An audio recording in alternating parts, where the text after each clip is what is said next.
I want to bring in ABC News investigative reporter Catherine Falders on Capitol Hill and ABC News legal contributor Brian Buckmeyer for more on this. Brian, put this in perspective for us. How serious are these crimes? Morning, Diane. These crimes are extremely serious, and not just in the nature, but also in the jail time. While some of the defendants didn't get convicted of that seditious conspiracy charge, their charges are serious nonetheless because they can also serve up to 20 years in jail. And the facts of this case also make it very serious in terms of what they were doing. The prosecution connected a lot of the dots as to what you've seen on video or news reports and really pushed home the idea of this sedition. Now, Catherine, prosecutors showed images of an arsenal that they said the Oath Keepers had at the ready. What do we know about those weapons and the potential plans to use them? Yes, so we know that Stewart Rhodes and some of these other Oath Keepers were planning to use these weapons as part of this quick reaction force, if necessary, to keep the former president in power. Now, they saw you mentioned the images that they showed there, stockpiles of weapons, including assault rifles. Now, they did hear during the trial from one member of the Oath Keepers who testified about the weapons stockpile. They were stored in Virginia. They didn't come to the Capitol.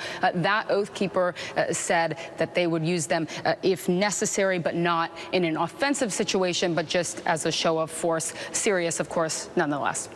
Now, Brian, he potentially faces decades in prison now. What factors have to be considered in his sentencing and the potential appeal, which the defense is already saying is coming?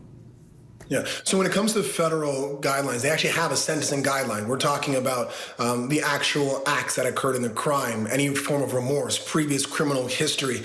Again, as Pierre Thomas said, this is a relatively rare crime. We haven't seen this since 1995. So the factors that are going to go into it in terms of the actual crime, the hiding of the guns, the planning, the video, the corroborating testimony, that's going to have a potential for seeing a higher end of sentencing, because you also have to remember, prison sentence isn't just about punishment, it's also about deterrence. Now, when it comes to the appeals, what I've heard from the defense attorney, specifically for Rhodes, it's about the fact that only 2 of the co-defendants were found guilty of this seditious conspiracy. I don't know if that dog is gonna hunt. We often make that argument that, well, all the evidence was presented, only some were convicted of the top charge and others were not. But it seems like the facts of this case align with the idea that the leader of the pact got the heaviest charges along with his lieutenant, and those who were a little bit removed got the lower charges. I don't see an appeal working, but of course it's their right to do so.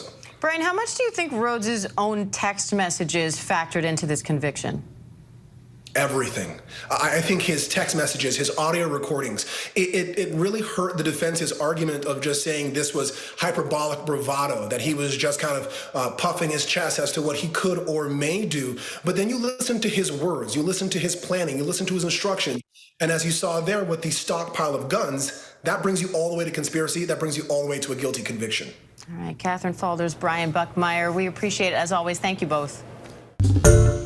Hi, everyone. George Stephanopoulos here. Thanks for checking out the ABC News YouTube channel. If you'd like to get more videos, show highlights, and watch live event coverage, click on the right over here to subscribe to our channel. And don't forget to download the ABC News app for breaking news alerts. Thanks for watching.